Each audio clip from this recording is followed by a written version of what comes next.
Dirty old river, must you keep rolling, flowing into the night?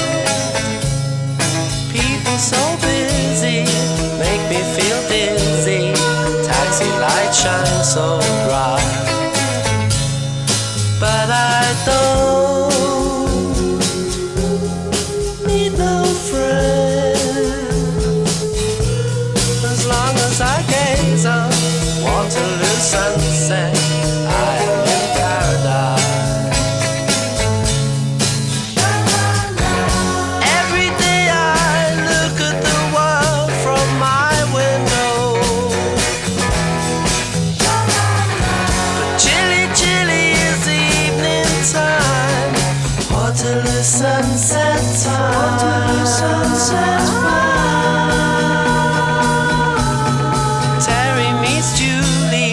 Waterloo Station every Friday night. But I am so lazy, don't want to wander, I stay at home at night. But I don't feel afraid,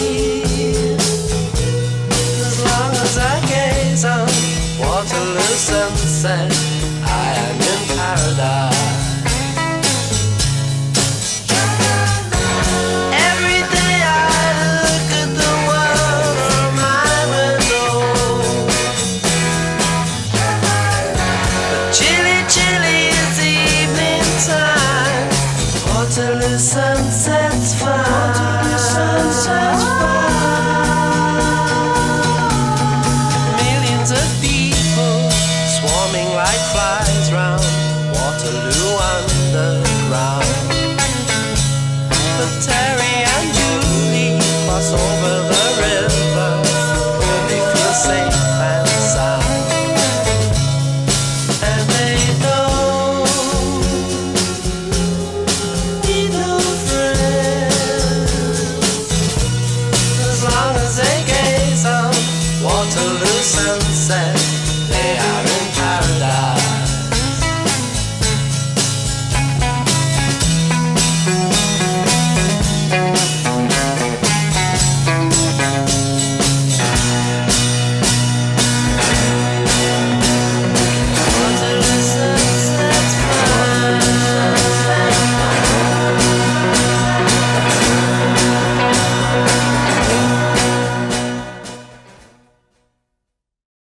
Hello everyone, I apologise for being red and sweaty, but it's just the way things are, and he always had that sort of effect on me. Welcome everyone to Bertie's goodbye party. What a unique, beautiful, talented, smart, silly, funny man we say farewell to today. As you probably guessed, I'm not a minister, but I will be your colourful atheist guide through this ceremony. I've made the decision to do this in a way that would be respectful to my friend by thinking about what would both amuse him and touch him at the same time, which I hope you all understand. He certainly was someone who enjoyed life, but also had a very serious philosophical thoughts about things and people. He loved being naughty and pulling pranks, and there's a huge part of me that thinks this is all a joke, and that he's going to burst out of that coffin like a stripper in a wedding cake, you know, and no, he's definitely not going to do that. But Bertie was Hungarian. He was from a town called Zolnok. And I feel it's right to start with the words from Bertie's parents and family in their mother tongue. So for all you non-Hungarian speakers, if you can just bear with us, please close your eyes, try to focus on the intent. And if you can't, then just imagine you're in Jabba the Hutt's palace. I'll hand you over to Bertie's good friend and foosball partner, Make a Love.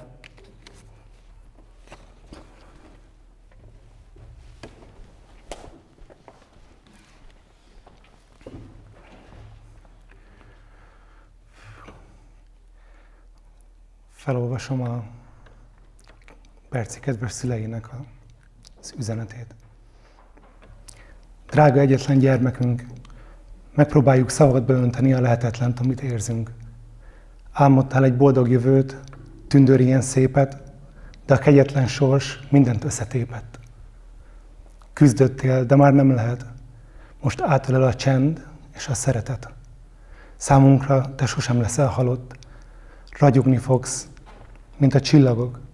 Köszönjük, hogy éltél, hogy minket szerettél. Nem haltál meg, csak álmodni mentél. Szívünkben íttél emléked örökre. Ha látni akarjuk, felnézünk az égre. A csillagok között utazol tovább. Ott várj ránk, ha időnk lejár. Búcsúzik tőled anya és apa. A következő üzenet Bertie unokatestvérétől érkezett. Drága Bercikém, általad a legjobb, a legcsodálatosabb embert veszítettük el az életünkből. Hiányod elviselhetetlen számunkra. Nagyon nehéz nekünk, akik nélküled itt maradtunk, de azt megígérem neked, hogy a szüleid gondját fogom viselni. Hisz mindig is ezt akartad, hogy helyetted is törődjek velük. Nem tudom szavakba önteni, mit jelent ez nekem. Boldog és büszke vagyok, hogy a testvéremnek mondhattalak. Ezt a verset neked írtam, nyugodj békében. Elmondhatatlanul szeretlek, unokatestvéred, Nóra. Nem búcsúzom. Nem búcsúzom, hisz nem hagysz el. Fájdalmam csordul ki egy könycseppel, mely lefolyik az arcomon. Most úgy érzem, ezt a terhet nem bírom. Nem búcsúzom, csak a szívem vérzik. Gondolataimat szavaid átszövik. Felcsendül a hangod, mosolyod emlékkép. Mit megadnék, hogy itt lehess velünk még? Nem búcsúzom, s te se tedd, hisz a mennyben fogok még találkozni veled. Most elengedlek, mert tudom, szabad a lelked, és mindig is az volt az egész életed. Nem búcsúzom, de kérlek, ígérd meg nekem, hogy éjjelente álmaimban itt leszel velem. Hogy az ébredő nap sugarával simítod meg arcomat, és érezhetem pajkosságod, azt, aki te vagy. Aki vagy, és aki mindig is voltál.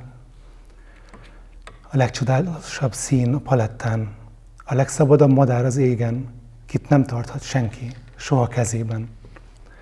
A legvidámabb ember a tömegben, kit mindenki szívesen csak követne.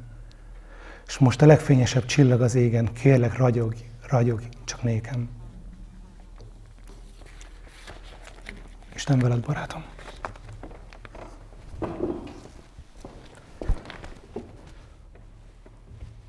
So we're just going to take a moment to reflect on everything, and this was one of Bertie's favourite songs, and it's the only Hungarian song in the ceremony. So take time, close your eyes, do what you need to do.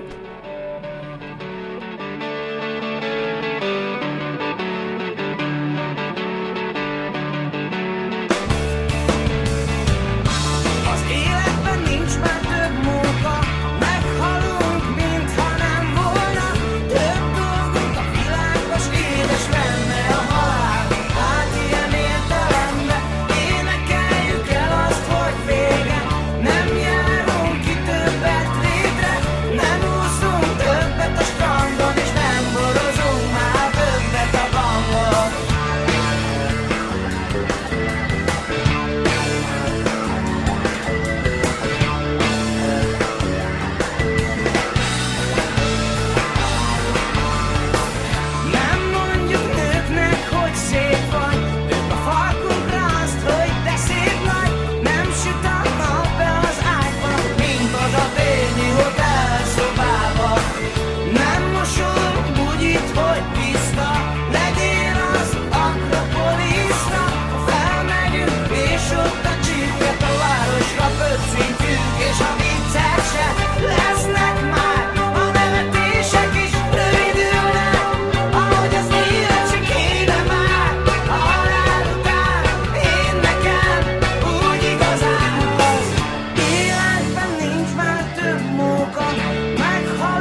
Yeah, so I'm going to say a few words now about Bertie and his life as his family had asked me to. I didn't actually think it would be this difficult, but it's you'll have to bear with me slightly. I mean, the turnout isn't great, is it? As we know in these difficult times, and it is a true tragedy that everyone couldn't be here, especially his parents. It's an absolute privilege to be here in front of you guys as me, to be asked to do all this, to have this responsibility. It hasn't been hard for me. I've just been doing what I need to do and what I felt like I needed to do and what he would want.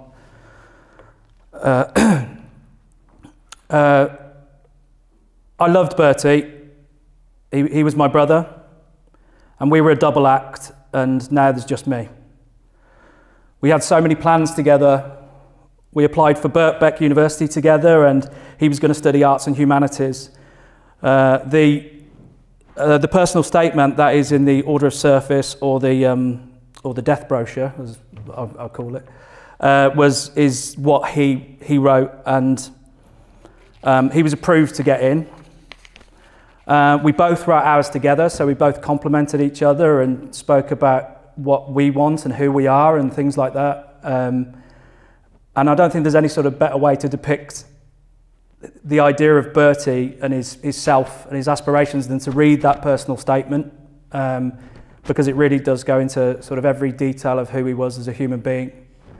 Although Bertie had the attention span of a puppy, he was self-educated, reading lots and always seeming to be on the cusp of something big, like a big idea. His knowledge was vast, and he would debate about a lot of things. He loved language, wordplay and puns. His English was better than most English speakers, and in the last few years his vocabulary had grown into academic and literary usage, as well as mastering little local sayings that fascinated him. Everybody knew he loved puns, so I thought I'd go into one of my favourites that he did. He was on his way to my birthday party a few years ago and called to ask if I need anything. And I said, oh, I'd like some ice and a pumpkin to carve, because it was Halloween. It was my birthday's Halloween. And he knocked on the door, and he was just stood there beaming, and he had ice in one hand and the pumpkin in the other, and he just went, ice to pumpkin to you. And I just thought it was great, like, you know. Or one of the greatest of them all is definitely this. Like this, he should be famous for this. His depiction of Elon Musk. Has anyone seen this? It's literally an eel on a mask. Elon Musk. He was so proud of this, and I think it's one of his greatest achievements. You know, his favourite words in English were hedgehog and facetiousness. Being facetious or sarcastic was a delight for him. And I'd be there in many restaurants and cafes, and we'd be there, and he would never break character whilst asking for things like, eggs on toast, please. Can I have the eggs raw and inside the shell, please? Or like, can I have a glass of boiling water with ice? And they would never break character. And the face would always be the same, no matter who whoever was receiving that would just be like, yeah, okay, right, okay. But he loved London, and he had many adventures around the city, mainly drunk. He was an avid and incredibly skilled foosball player, and he's having a memorial made to be displayed by the British Foosball Association. He won many medals and awards, which I'm sure all of you are aware of. I personally can't think of him without thinking about his physicality. He had this sort of poise of a performer, and I was trying to think, it took me ages to come up with the animal, but I put meerkat. I don't know if everyone thinks that's fair, but meerkat, because he had that, but then also was like, you know, so I thought meerkat was appropriate. I was going to say meerkat mixed with penguin, but no, meerkat is fine. His comedy was of his own genre, a brand unique to his soul, and I shall miss that more than anything. I'm sure most of you will as well. He was incredibly observant and quick, and wanted to do stand-up comedy. In particular, he enjoyed observing traits of the English, Example of this, he did an experiment for a while in public to test his theories about the English. One of them was he committed himself to say sorry in public 20 times a day to see if English people noticed this, and they didn't. He also liked to do an impression of an English person at a bar, and I'm going to try and attempt it. It's not going to be great. I'm going to try and attempt it, which I thought it was spot on, and I'd never even thought this. He said, like, there's someone at a bar, you know, there's the barman or barmaid there, and then you go up to the bar and go, "You all right? How you doing, mate? How you doing? Can I have a sorry, do you do a lager? Yeah, lager would be good. What sort of lagers have you got? We've got Carlsberg. We've got, okay, can I have and he would be like, just say, give me 5 minutes, like, you know. So he loved that about the English, and he loved being in England and London. The reality is that he had the heart of an adventurer, the mind of a scholar, and the demeanour of what I'd say was a silent movie star. His heart was filled with love, and he had many friends who loved him back. He would always look after people, taking in lost dogs at times, and sometimes they would bite him, but most of the times they reciprocated the affection and gave Bertie that attention that he so desperately needed.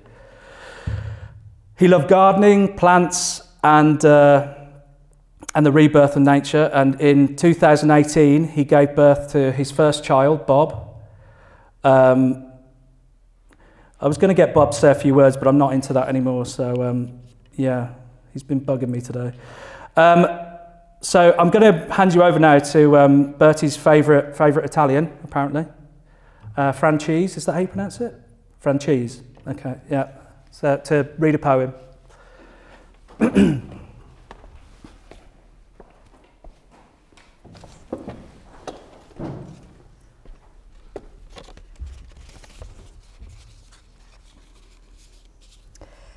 La morte è tutto e niente di Henry Scott Holland. La morte è tutto e niente. Io sono passato dall'altra parte, ma è come se fossi nascosto nella stanza accanto. Nel mio sentire sono sempre io e tu sei sempre tu. Quello che eravamo lì prima, l'uno per l'altra, lo siamo ancora. Chiamami con il nome che mi hai sempre dato, che ti è familiare. Parlami nello stesso modo che hai sempre usato. Non cambiare tono di voce, non assumere un'aria solenne o triste. Continua a ridere di quello che ci faceva ridere, di quelle piccole cose che tanto ci facevano piacere quando eravamo insieme. Prega, sorridi, pensami. Il mio nome sia sempre la parola familiare di prima e pronuncialo senza la minima traccia d'ombra o di tristezza. La nostra vita conserva tutto il significato che ha sempre avuto. È la stessa di prima, c'è una continuità che non si spezza. Perché dovrei essere fuori dai tuoi pensieri e dalla tua mente solo perché sono fuori dalla tua vista? Non sono lontano, sono solo dall'altra parte, proprio dietro l'angolo. Va tutto bene, nulla è perduto. Un breve istante e tutto sarà come prima. E come rideremo dei problemi della separazione quando ci incontreremo di nuovo.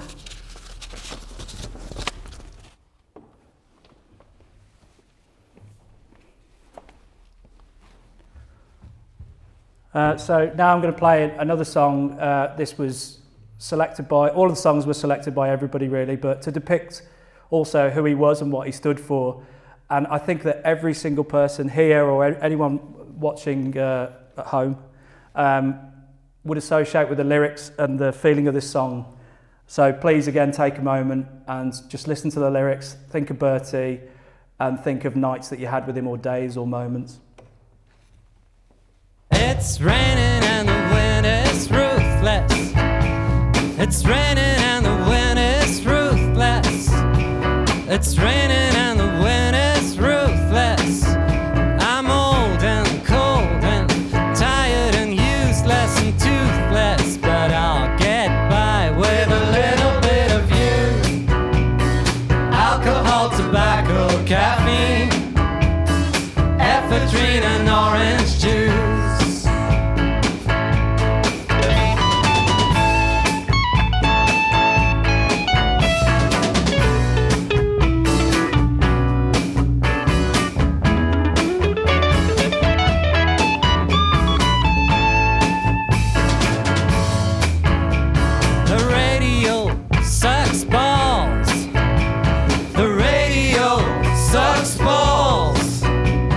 The radio sucks balls. I don't relate to any of the music they're playing at all, but I'll get by with a little bit of you. Alcohol, tobacco, caffeine, ephedrine and orange juice.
Life doesn't have a meaning, anything goes. You might as well be dreaming, but I'll get by with a little bit of you. Alcohol, tobacco, caffeine, ephedrine and orange juice. With a little bit of you. Alcohol, tobacco, caffeine, ephedrine and orange juice.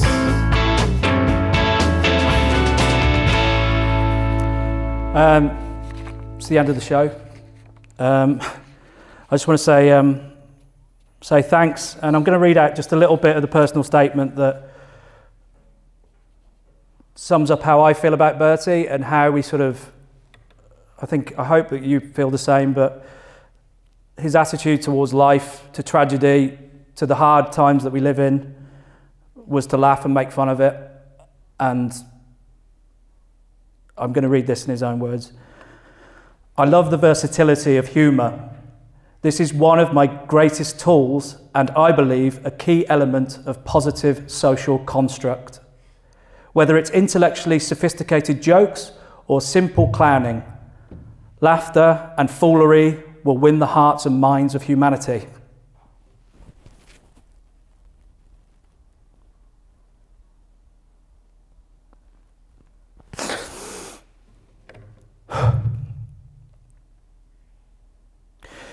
It should be applied as an integral factor to all communication. I understand that that wasn't a very funny description. And that's in his own words.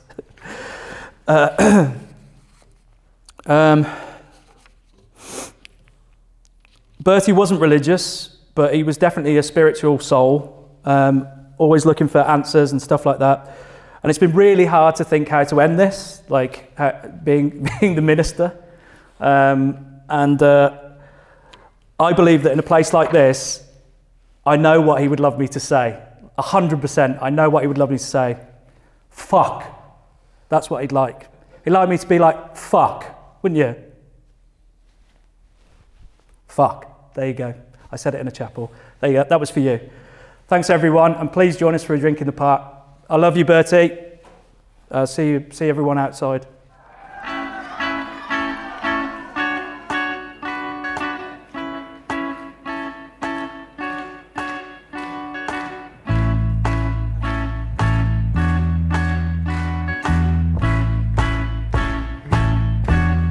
It hurts me to hear, to see you got no faith in yourself. It bothers me now to watch you. You got no faith in your own self. You listen more to your friends than to your own heart inside. Well, you listen to them, oh, but you hide. You don't got nothing to be afraid of. You're not as bad as you think, and you're always putting yourself down. But I'm just gonna tell you that I like you.